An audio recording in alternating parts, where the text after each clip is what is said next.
We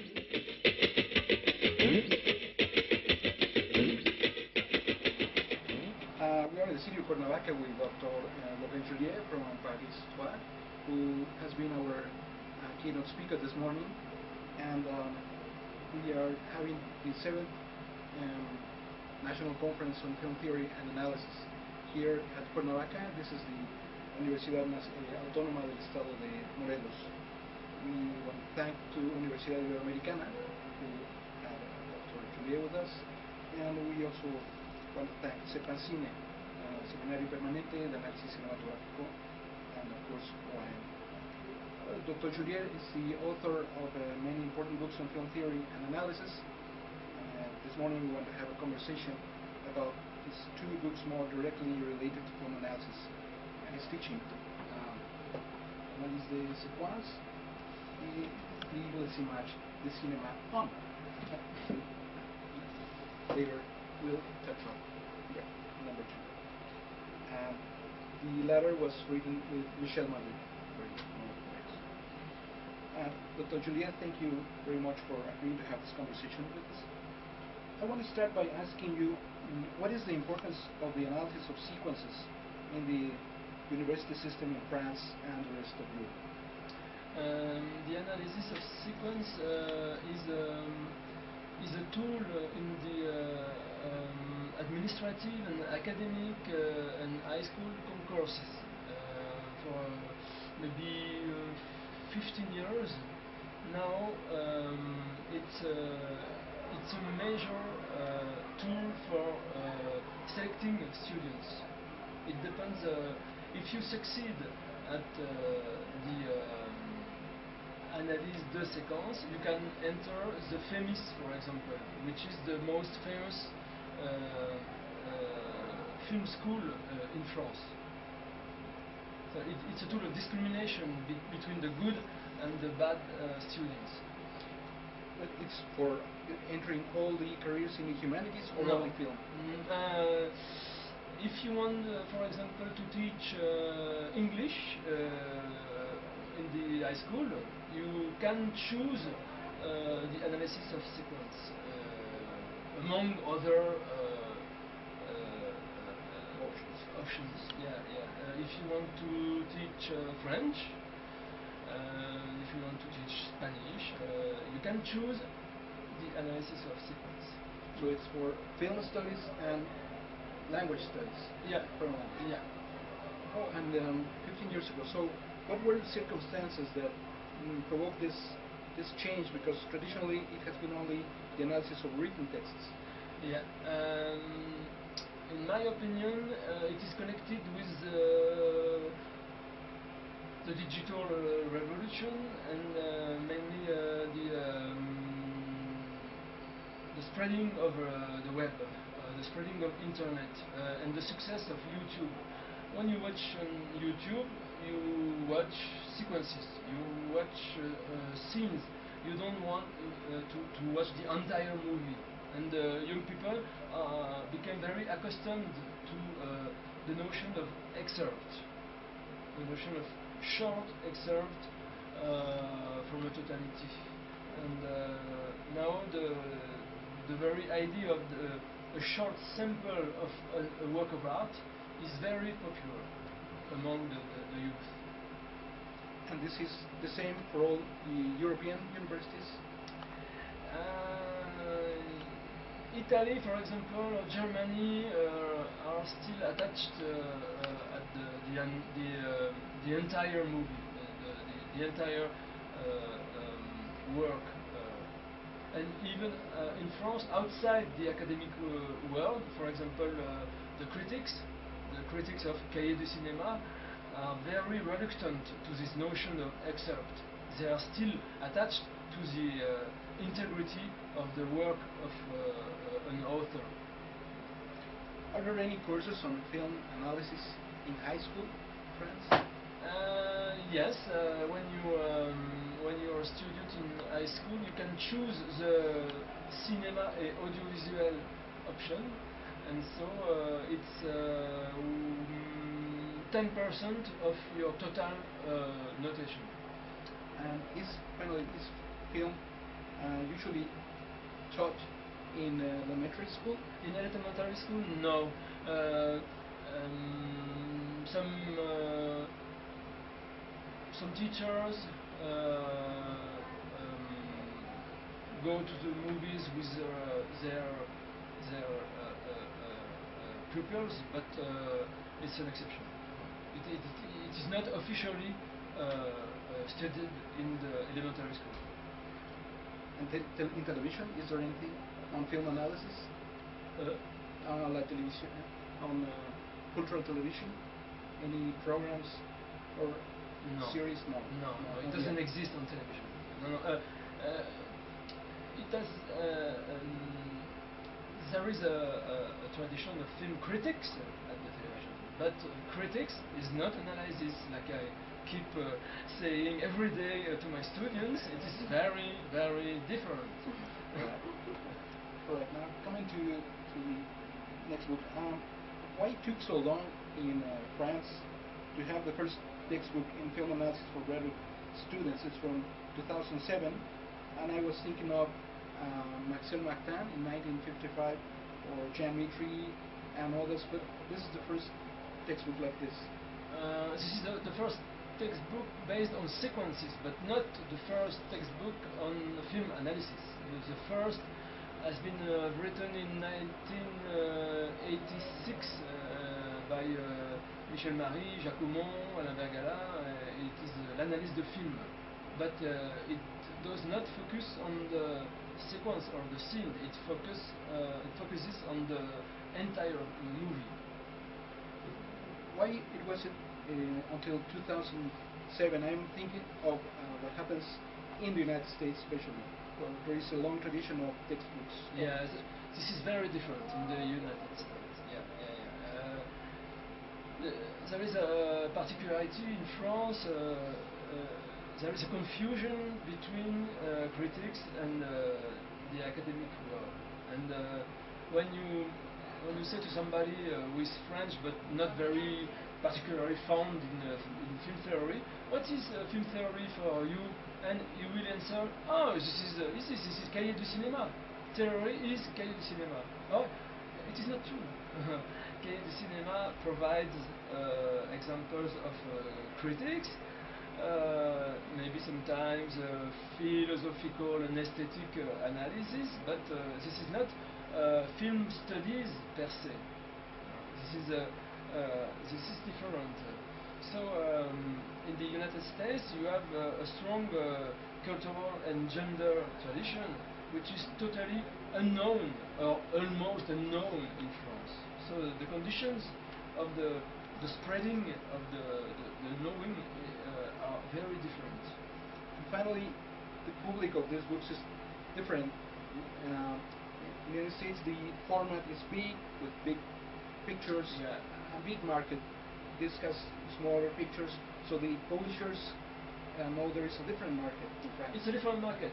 You see, Lire les images de cinéma is a book bought by high school teachers in order to introduce some film analysis into their course of French, history, English, in order to make funnier courses for their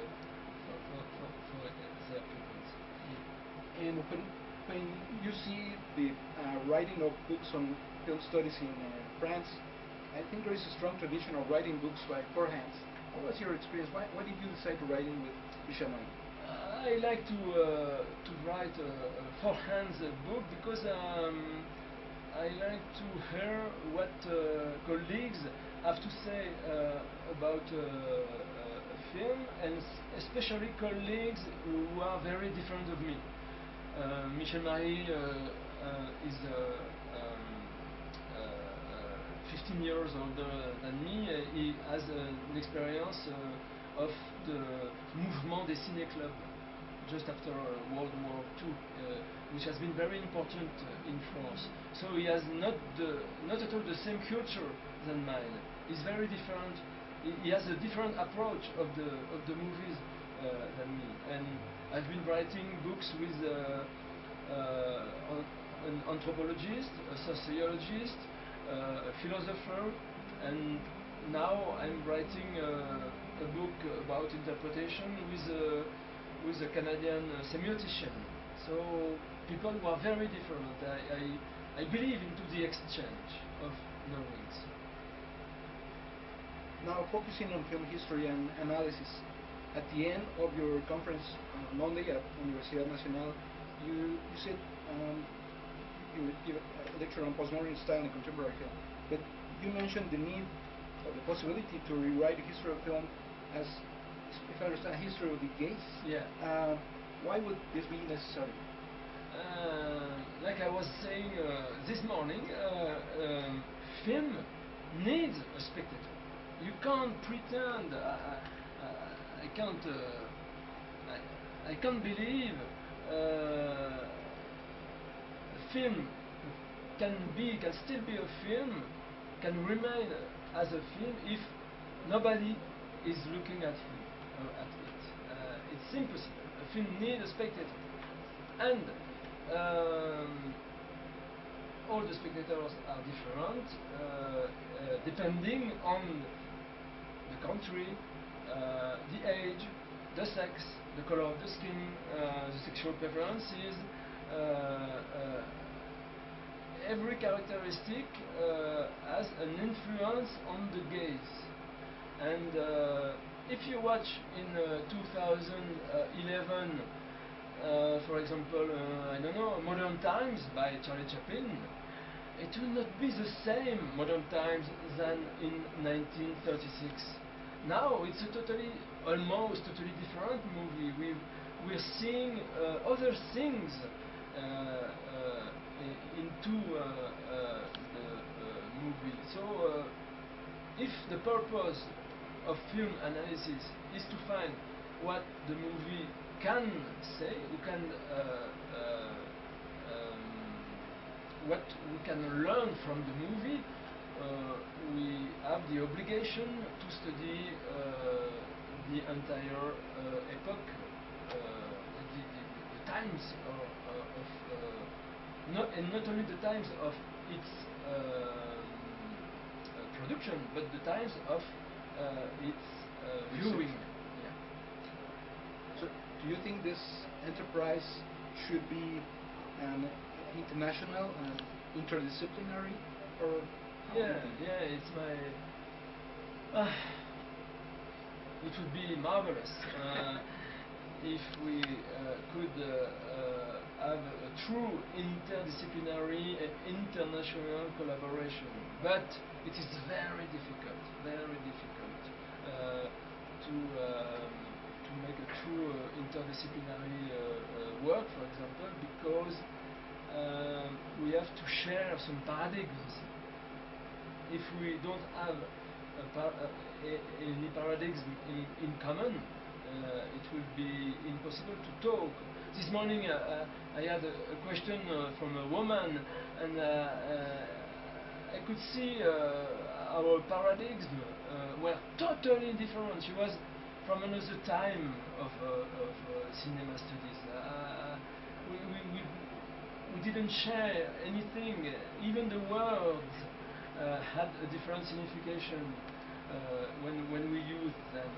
So it's very difficult to achieve a true interdisciplinary work. 4 hands is a good size. 6 hands, okay. Maybe 8 hands. But if you have a big group of people, it begins to be impossible to work. So we could think of, for example, a dialogue or an integration of visual studies and categories such as archaeology of the audiences, which is very studied somewhere, and then textual studies with categories such as the implied spectator. It would be paradise. But, for example, visual studies don't exist in France. No.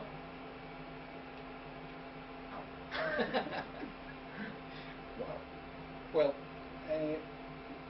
now you have mentioned in some of your papers at the difference between European and American movies.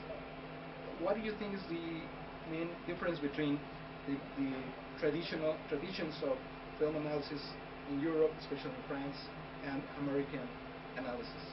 The main difference is formalism. The European, especially the French analysis, is terribly formalist. You know, the political meaning, the affective meaning is perpetually kept in the shadows of the analysis in order to express the form, the hidden meanings, and especially the hidden psychoanalytic meanings, etc., etc. This is the French tradition. You can, even if you don't read the academic papers, you can read the critics. Go to the internet and go to Le Monde in France and go to the New Yorker in the United States and compare the difference between the two critics. In Le Monde, no mention of the script, no mention of the characters, no mention of the feelings. In the New Yorker, script, character, feelings. And it's the same in the academic world. I have only one gender studies colleague in France as a film studies professor. One. And there are hundreds and hundreds in the United States of gender studies researchers in cinema. Unbelievable. Maybe we have in Latin America a strong influence from France because all the French books are translated in Spanish and American are not.